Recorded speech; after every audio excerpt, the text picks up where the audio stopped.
Our movie begins with Renee, a girl who struggles with self-esteem and isn't confident in her appearance. She decides to go to the gym for the first time, hoping to improve herself. At the reception desk, she nervously asks for gym clothes, including her larger shoe size. The receptionist raises her voice and calls a colleague to find her size, making Renee feel embarrassed. She hides her face, ashamed of the situation. In the changing room, Renee notices a girl named Mallory, whose body and appearance seem like the ideal of beauty. Renee can't help but compare herself, feeling inadequate as Mallory's figure seems to be everything she wishes for. Despite this, she tries to push her insecurities aside, but struggles with low self-esteem. Renee joins the group of gym-goers on the exercise bikes. However, when she gets on one, the chair breaks under her weight and she falls, tearing her pants. Humiliated and in pain, she walks down the street trying to hide the torn fabric. At home, Renee is surrounded by makeup products from Claire's company, and photos of the Claire family adorn the walls. She attempts a hairstyle from a YouTube tutorial, but the result isn't what she expected. Later, she goes to a clothing store and finds a pair of denim shorts she likes, but the worker informs her that her size is only available online, which leaves her feeling rejected. In the supermarket, a child sees her and is frightened by her appearance, making Renee feel even worse. She meets her friends, Viv and Jane, at the bar, but when she returns home that night, she stands in front of the mirror, scrutinizing her body. She wants to cry, overwhelmed by her lack of self-confidence.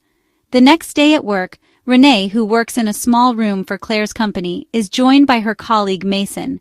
He's frustrated with his life and job, and Renee shares her own disappointment with the cramped workspace. After work, Renee returns home to find her friends using expensive makeup from Claire's, which she receives for free. They browse through pictures of other companies' models, and Renee feels that Claire doesn't compare. She discusses how looks seem to determine success online, but Jane reminds her that they shouldn't care about people's opinions. The next day, Renee returns to work and finds Mason without pants, having spilled sauce on himself. He tells her that the company's server is down and they're unable to work. Renee is concerned because important emails must be sent by 11 a.m., but Mason reassures her that he has the reports and asks her to deliver them to the company.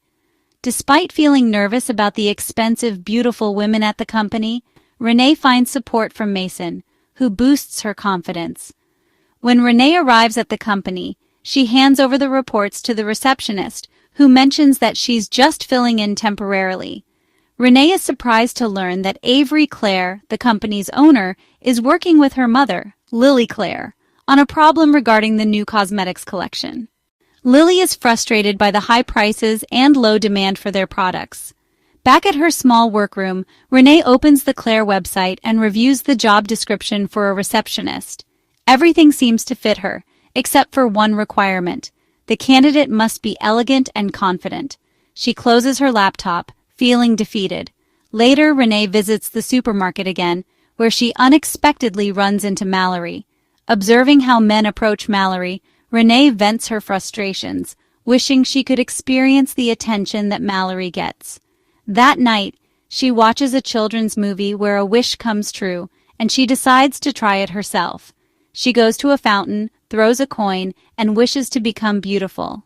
However, when she looks in the mirror, her appearance hasn't changed, leaving her disappointed.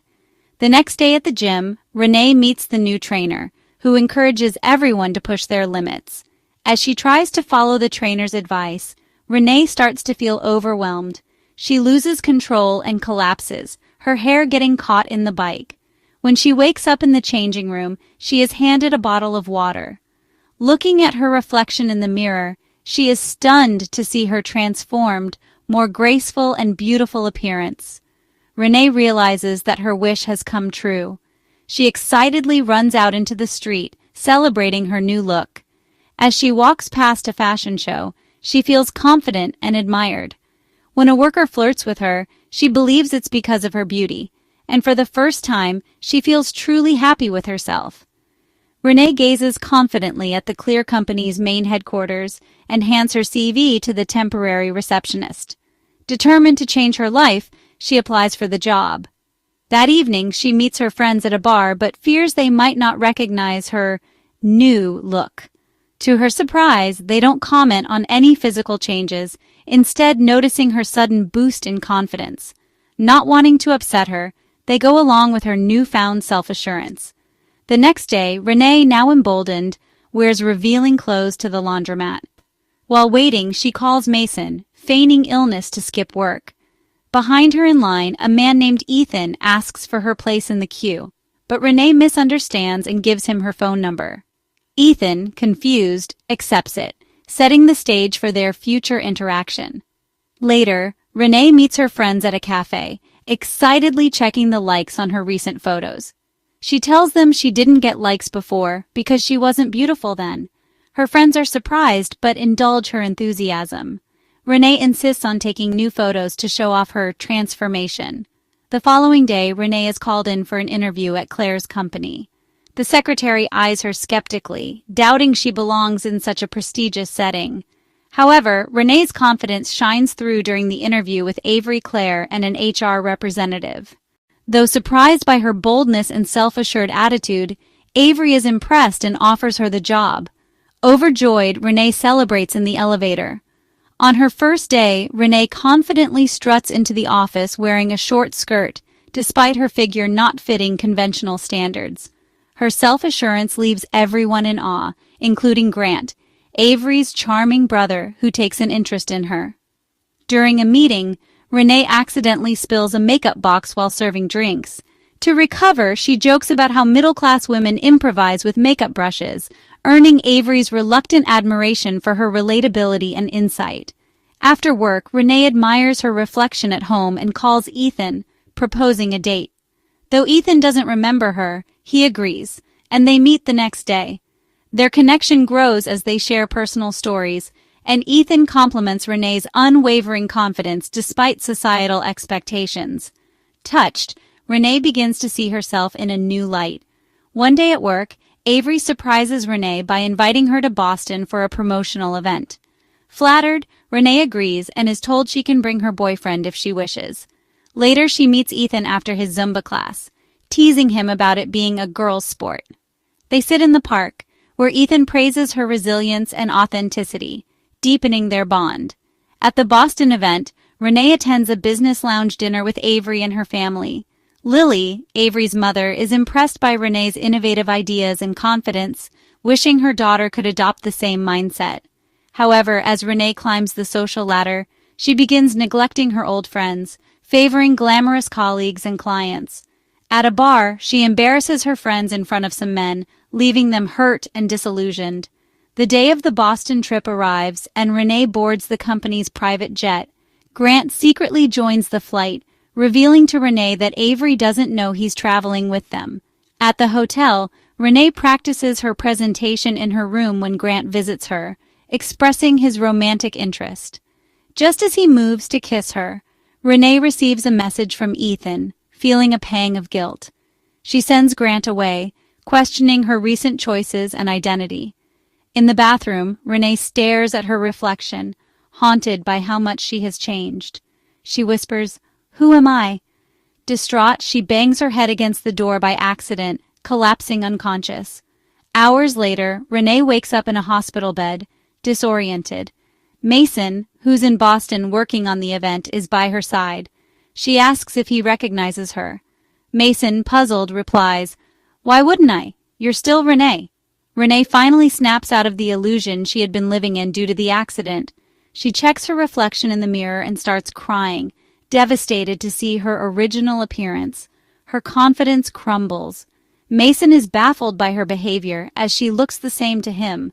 Unable to face the audience, Renee hands Mason her iPad with the presentation and asks him to deliver it. She then leaves Boston and returns to her hometown, sinking into depression. Every time she looks at herself in the mirror, she feels defeated. One day, while lying on the couch, Renee wakes up to find several missed calls from Avery. Avery has left a voicemail asking Renee to join her for an even bigger promotional event than before. Despite the opportunity, Renee hesitates. Ethan also calls, wanting to meet her for a date on Saturday, But Renee lies, saying she's not feeling well, and hangs up. Overcome with sadness, Renee turns to alcohol and gets drunk. She attempts to reconcile with her old friends but finds them unwilling to forgive her for neglecting them. On Saturday, Renee decides to meet Ethan at the restaurant but hides in the corner, avoiding him. Ethan spots her, sits beside her at the bar, and tries to talk. Renee tells him she isn't good enough for him and that he deserves someone more beautiful. She leaves, breaking his heart. Spiraling further into despair, Renee decides to revisit the gym, hoping to recreate the moment that changed her life. She rides a bike, but her actions attract the attention of an employee who starts mocking her. Renee begins to realize the absurdity of her situation and stops. A thought strikes her. Maybe she doesn't need to change her appearance to feel worthy. Determined to make a final statement, Renee calls her friends and asks them to join her at the promotional event as her last request. At the event, Mason begins the presentation, but runs into technical difficulties with the microphone. Seeing his struggle, Renee musters the courage to step onto the stage. She stumbles awkwardly but gathers herself, standing next to a large glass display. She takes the audience through her story, projecting images of herself before and after the accident. To everyone's surprise, the pictures reveal no visible difference. The audience is puzzled and Renee begins to cry as she realizes the truth. Her transformation was all an illusion. She never physically changed. It was her mindset that shifted. She uses this moment to speak candidly, showing photos of her friends and other everyday women, explaining that true beauty lies in self-acceptance. She emphasizes that self-confidence is what makes someone truly beautiful, not societal standards. The audience is moved, and Avery is thrilled with Renee's heartfelt and inspiring speech. After the event, Renee goes to Ethan's house to apologize. She confesses how she felt unworthy of his love, but Ethan reassures her, saying she has always been the most beautiful person to him, even when she doubted herself. They reconcile and begin their relationship anew. Finally, Renee returns to the gym, not to change her body, but to maintain her health and embrace her newfound confidence. She smiles at herself in the mirror, no longer seeking perfection, but content with who she truly is.